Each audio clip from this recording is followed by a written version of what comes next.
Hello everyone. Today we will be talking about the contacts in Ansys. So when there are more than two bodies and due to their displacement and deformation, there is chance that they can come in contact or they can come very close and start touching. So to understand and to capture the behavior of the interaction between the two bodies, we need to define a contact in the Ansys. Contact help us to define the interaction between the two different bodies and define different properties for the interaction. Contacts, if there is a contact, for example,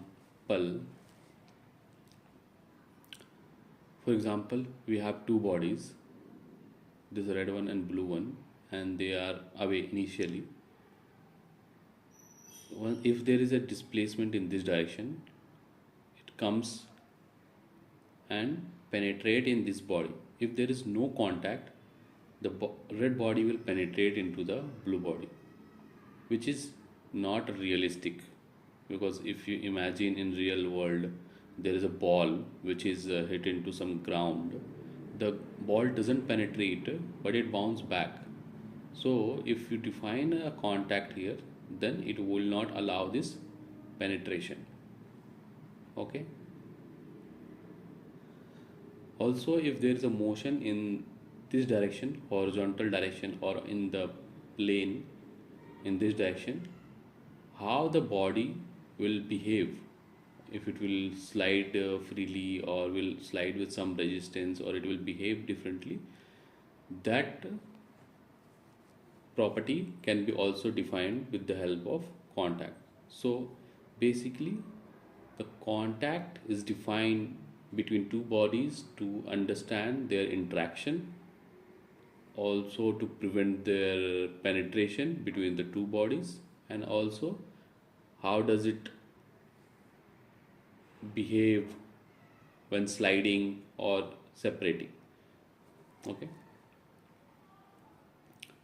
so there are five type of contact in Ansys. Here you can see this body comes down and then goes up. If there is a contact defined, for example, consider this as a ball, it comes down,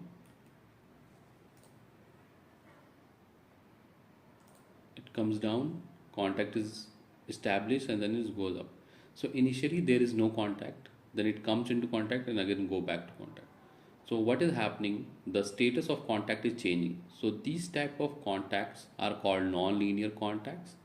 But if the two bodies are joined together and the status of the contact is not changing throughout the simulation, those type of contacts are called linear contact. So linear contacts, we have bonded contact and no separation contact, and for non-linear contact we have frictionless, rough, and a frictional contact. We can see from here all type of contact, if you define, the penetration between two bodies are not allowed. One body cannot penetrate between the other body. For bonded contact, between the two bodies the sliding is also not possible, and also two body cannot also be separated. If you define a bonded contact, there won't be a penetration, there won't be a sliding, and there won't be a separation. So like kind of two parts are glued together or bonded together or fixed with the help of some screw and nut. So for those kind of scenario we can define a bonded contact. In no separation contact, the penetration is not allowed, but the sliding between two part can happen, but again the separation cannot be happening. So no separation, you can see. Then the frictionless, penetration is not allowed, and the two bodies can slide between each other with each other, and also they can get separated. In rough contact, penetration, there is no penetration, sliding possible, separation possible. And for frictional contact, penetration is not possible, sliding is possible, and the separation is possible. So how to define a contact in the Ansys environment? Okay, So we can go to Ansys and we can look into it.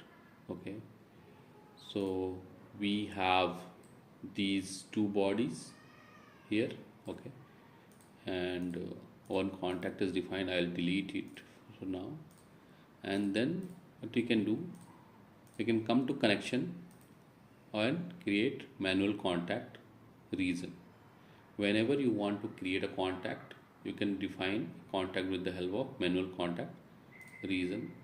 Okay, once a contact object is created, it asks for the contacts face and the target face selection. Okay, so you can just click here and then select the contact face,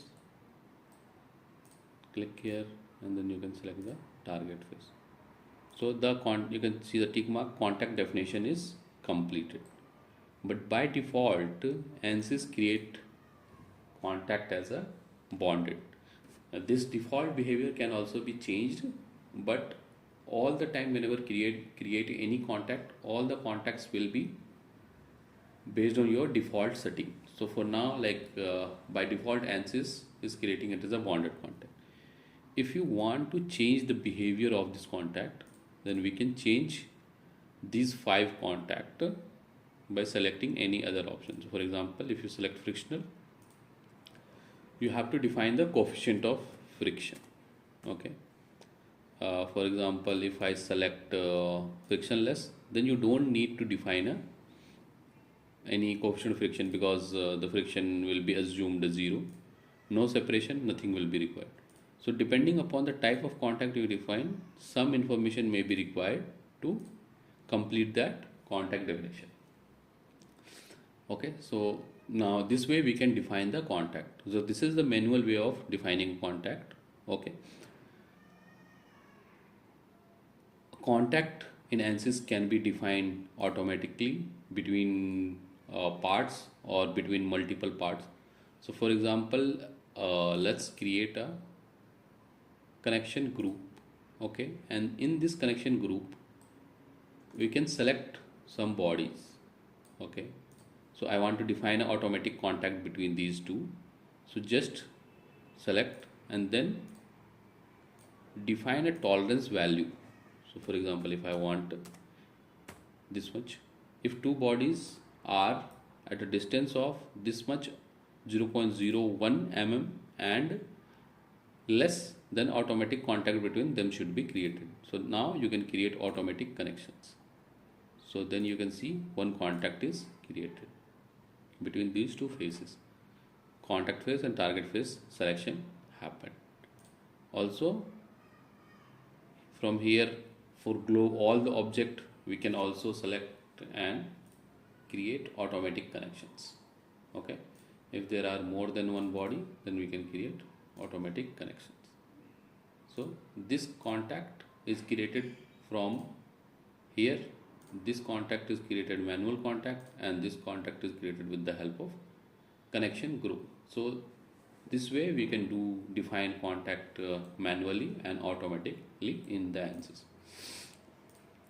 As we know, there are 5 types of contact. Okay?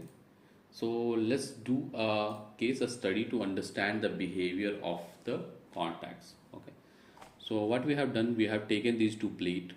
I have fixed this plate from here and then apply the displacement in this face in such a way that Y component and Z component is applied together in the first loader step. So Y is defined -1 and Z is defined 1. That means Y is defined -1 and Z defined 1. So this means opposite of this direction of displacement will be applied. And in other one, it is Y is equals to 1 and Z equals to -1. So this is as shown. Okay, and the contact between them is defined here. Now what we have done, we have changed the contact properties for different cases. So for example, here you can see we have defined it is a bonded, no separation, frictionless, rough and frictional contact. If you look at this one, 2 parts these two parts doesn't have relative motion at this location. The displacement is coming and then going. So there is no relative between these two parts and they are completely fixed. If you look at the no separation, there we can see some sliding between the two parts, but while pulling out, while attempting to separate these two bodies, the separation is not happening. The sliding is happening, but the separation is not happening. In frictionless contact, you can see initially when it is pushed inside, the sliding is happening, and when we're trying to push out, separate, it is separating easily. But in the frictionless, there is assumed that there is no option of friction. In case of rough, we see this behavior here because it is assumed that the coefficient of friction is very high, and to push and slide is difficult. So because of that, there is some sticking behavior in the front and the back, and because of that, this behavior is seen. And for frictional contact, we see if we have coefficient of friction of 0.1, it is sliding and also separating. If you compare the force reaction for in case of frictional and frictionless, you will observe that higher force is required in case of this case frictional contact in the y direction and z direction to push in downward direction because of the coefficient of friction. Okay. Yeah. So this is how you can define contact in Ansys and use different contact property to define your connections as per your realistic scenario. Thank you very much.